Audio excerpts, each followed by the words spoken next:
What is going on, guys? So it is 1 year into my 3-year goal to become a 100-mile ultra runner.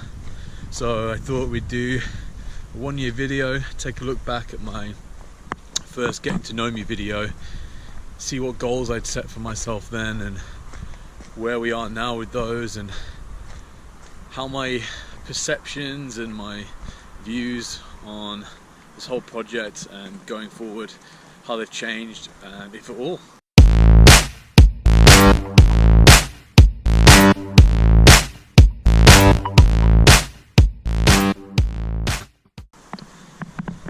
As a nice sort of ode to that getting to know me video, I thought what a better place to come back and do a 1 year on video than a walk through the woods. So this time we're in Hoppuss Woods in the UK. The first time we were in Canada. Obviously most of this year I've been in the UK. So yeah, this is where we are. So some of my first year goals were to slim down, change diet and get into a routine. My diet has definitely improved. Definitely, I snack a lot less. Especially now it's getting warmer. It doesn't seem to have affected my weight much, but I've definitely become more toned. So the only thing I can think reason for that is that building more muscle and losing more fat. So I'm still around 80 pounds. So if anything, since that first year, I've probably gained a couple of pounds.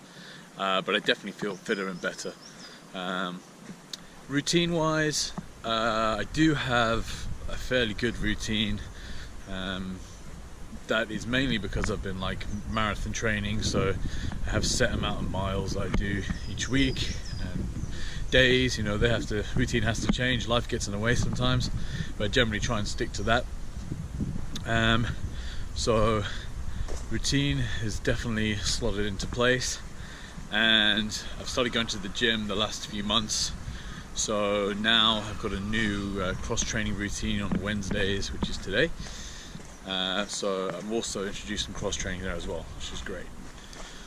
So some other goals I had for this year were to do a marathon, interview some runners or some heroes of mine, either or, and to possibly get sponsor.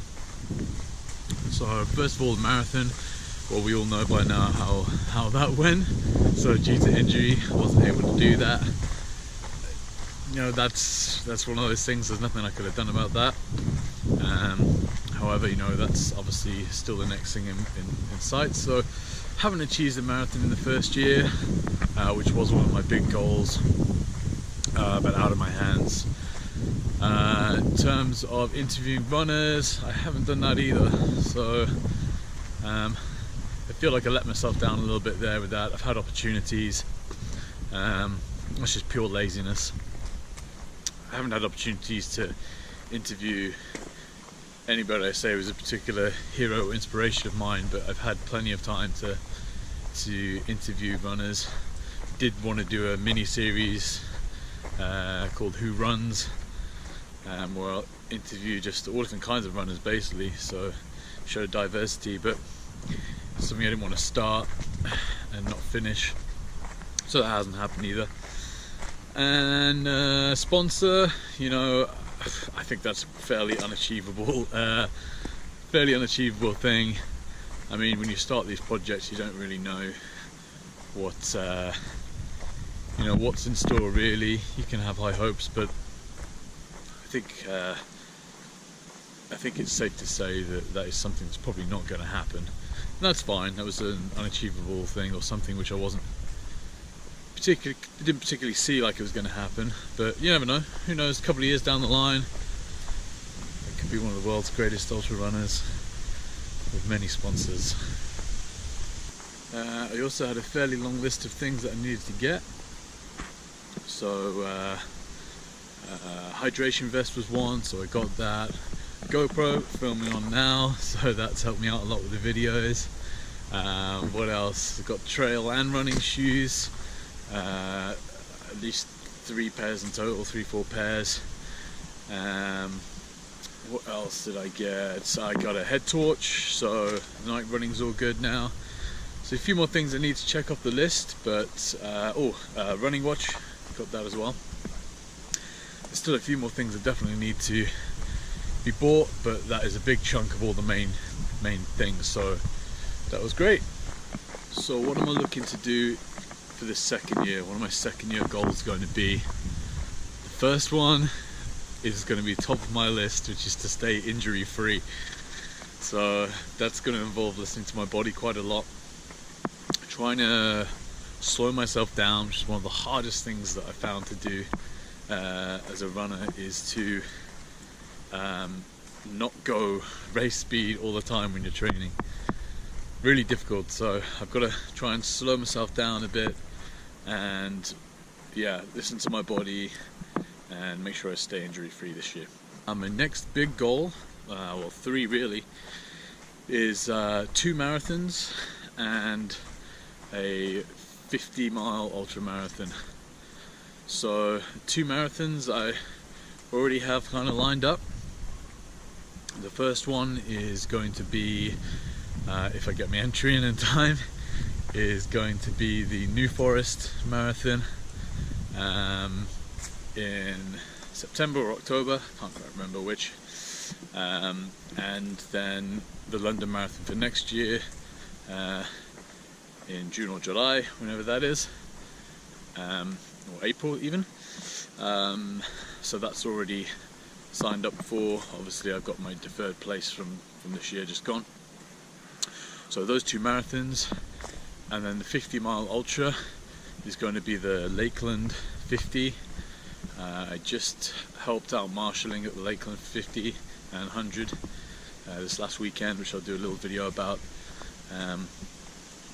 But as part of that, as a really nice gesture, they give you an entry if you wanted to for the next year. So this time, you know, minus a week next year, is going to be my first ultra marathon. Next goals for the second year are to tone up, stay on top of my diet and lose 10 pounds. So go down to around 170.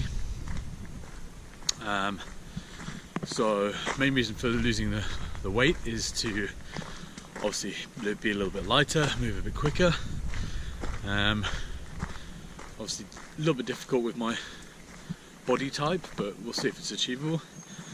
The diet, again, it's just laziness that I haven't really stuck to anything major, but I just need to meal plan each week.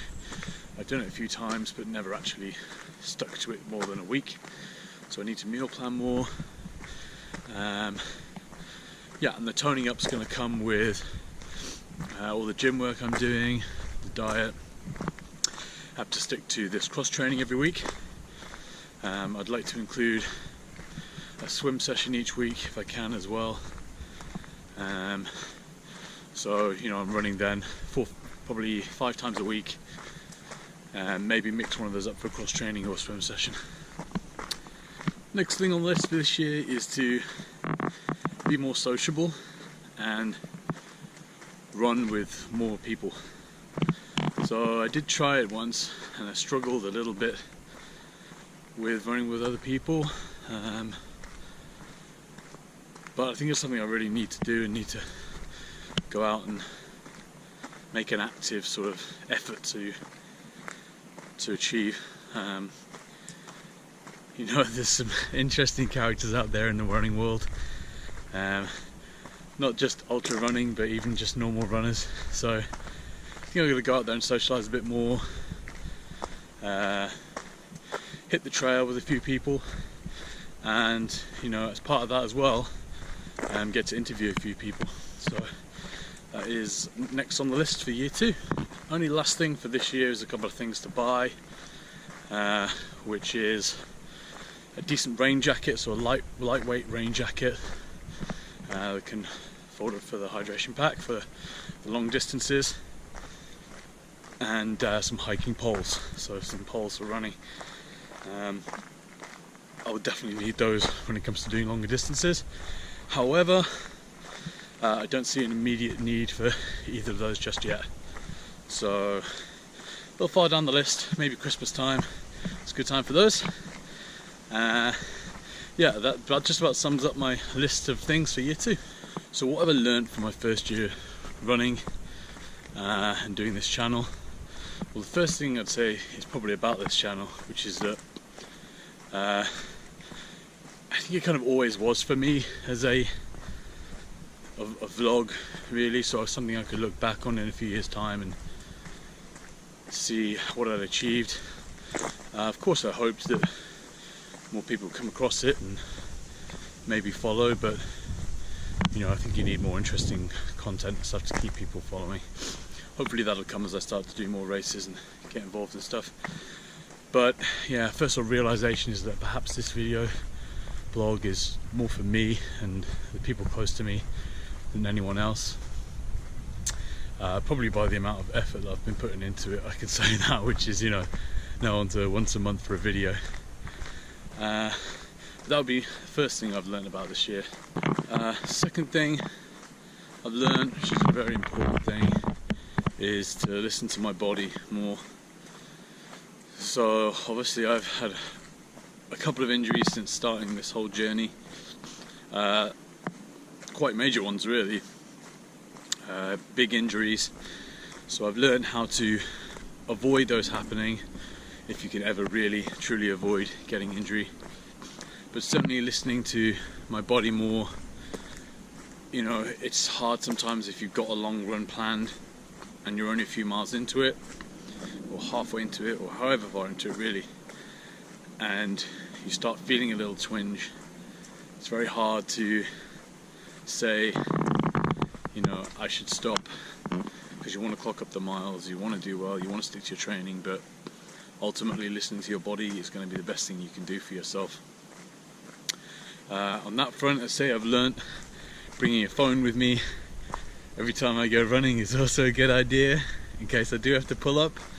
I can call for a ride or a taxi home, because I've had to do that on a couple of occasions now. Another thing I've learned is that the miles, the distance, the achievement of getting from A to B is the most important thing. It's not the time you do it in or your effort compared to anybody else around you. It's just the achievement of it. I've seen that more and more in the people that I saw this last weekend at the Lakeland 100, but also myself, and I see that what I actually want from myself, and the achievement of the distance is obviously more important to me than how quickly I get it done. Getting the fastest time to me is not the most important thing. What is important to me though is that I don't end up walking whatever I do. So, you know, ultimately when it comes down to that ultra race, you know, a lot of these things can be done by fast walking the whole thing, but that isn't the achievement I want to make. I want to be able to say that I have run this thing. So yeah, that is important to me. I think I've also learnt that it is possible to achieve what I want to achieve, but as I said, there is a big difference between walking the distance and running the distance, so that is very important to me. Another big thing I've learned about running in general is that I don't always love it. A lot of the time I'm out there and I actually hate it, to be honest. I wonder why I'm out there doing it, but I love the feeling it gives me at the end, and I think that is a big enough reward. You know, I think you'll probably ask a lot of runners if they like running, and a lot of them will say nope, but you know, I like the way it makes me feel, and I can completely understand that. I think a lot of the time that's why it's hard to get up and go out and actually do it in the first place. But you've got to have that motivation. You've got to have the motivation to just get up and get out the door, start moving away from the house, because the reward is there in the end. snowshoes. So that was just a very quick update for my first year in. Next video I'm going to do just a very brief one on the Lakeland 100 I just went to, and yeah, I hope everybody's doing alright, and I'll see you in the next video.